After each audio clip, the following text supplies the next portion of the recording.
Danilo.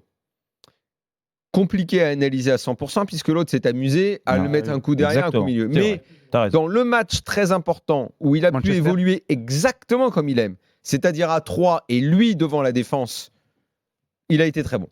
Bon, il a souvent joué à 3 derrière quand même. Mais bon, il a été bon. C'est une position qui convient. Et il n'a pas été assez utilisé.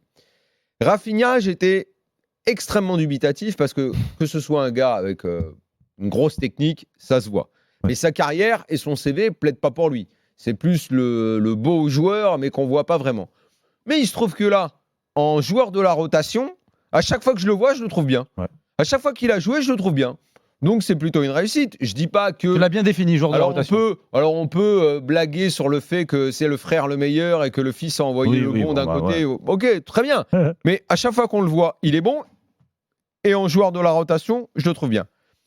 Florenzi. Bon, écoute, je trouve qu'on découvre réussi, rien. Il n'y a même pas de débat. Non, mais on découvre rien. Je veux dire, on connaissait et ses qualités, ses défauts. Ouais. Lui, c'est pas un mec. Alors que les deux autres, on avait des. Lui, on sait parce qu'il a joué beaucoup de matchs importants. Il est titulaire avec la sélection. Il jouait dans un club. Ouais. Bon, ok, défensivement, il a peut-être un petit peu de mal. Son physique n'est plus aussi fort qu'il l'a été. Néanmoins, en arrière droit, le PSG a pas mieux. Et Moïse Kean, écoute, Moïse Kean, là, pareil, j'étais très perplexe.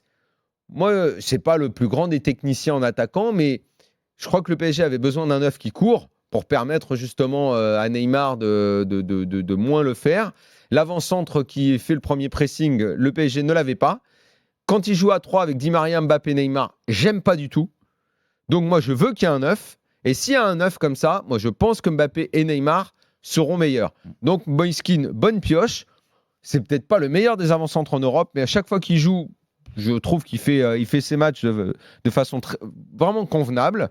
Il a encore été bon ce week-end où il a sorti en plus un beau but. Alors parfois, il est un peu rustre techniquement, mais dois-je rappeler que Cavani n'était pas non plus une bombe atomique. Il a la qualité principale, Daniel, de ne pas faire ce qu'il ne sait pas faire. Exactement.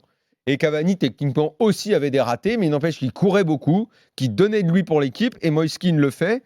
Et moi, je suis plutôt même surpris de son niveau et assez satisfait de sa venue. Donc, je dis qu'au dernier moment du mercato, Leonardo s'est bien démerdé. Mais comme c'est la mode en ce moment, je ne sais pas ce qu'ils ont, les anciens Parisiens, Louis, Jérôme, machin, n'a pas aimé Leonardo. Mais c'est pas que je... Non, vous avez un problème avec Leonardo. Mais attends, vous êtes Daniel, déjà, je vous appelle Louis, demande-lui ce qu'il pense de Leonardo. Il me vide le cerveau. Non, mais déjà, je ne suis pas contre Leonardo. Leonardo, quelqu'un que j'apprécie, il n'y a pas de problème. Il est très cordial. Et puis, c'est quelqu'un en plus, quand j'étais... Je ne me demande pas s'il te dit bonjour le matin. Je te dis, c'est quelqu'un en plus de ça. Au contraire, j'avais pas d'a priori négatif sur lui. C'était qu'un bonheur de le revoir revenir au Paris Saint-Germain. Et là, même pour une seconde fois. Après, moi, je suis dans ma logique. Je regarde ce qui se passe dans le groupe, les manques qu'il y avait l'année dernière.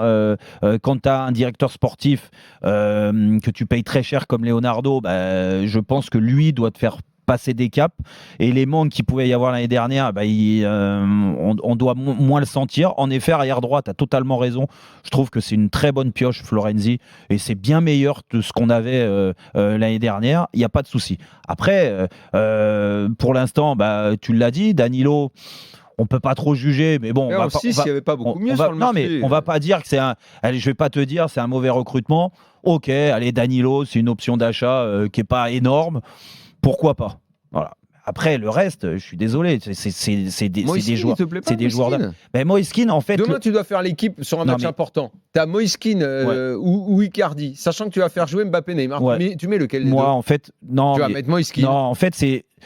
Icardi au top, non, mais je veux une réponse. Toi, tu dis, donne-moi la réponse. Attends, laisse-moi t'expliquer pourquoi. Parce que, non, mais Moïse Kean, pareil, j'aime bien ce joueur-là parce que je trouve que quand tu as un passeur dans l'équipe, il te propose toujours des choses.